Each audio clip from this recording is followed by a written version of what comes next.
A call this evening for the court management services to address issues at the St. Anne Parish Court in St. Anne's Bay. A broken air conditioning system and poor ventilation are said to have crippled operations at the facility. Those affected say the situation is even more puzzling because the facility supposedly benefited from refurbishment valued at $23 million recently. President of the Northern Jamaica Law Society, Parish, says the current conditions are deplorable. We're having serious challenges with the operation of the court.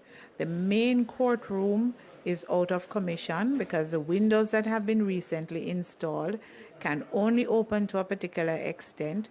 Both air conditioning units are down.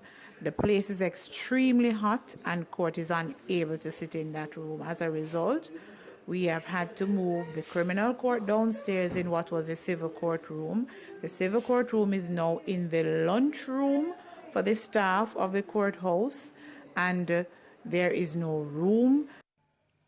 Ms. Bailey says with the current restructuring, there is just not enough space, and some attorneys are not willing to try cases as the judges may be able to see their briefs. For instance, last week we had a return day. There were almost 30 attorneys in court. No space for most of the attorneys to sit.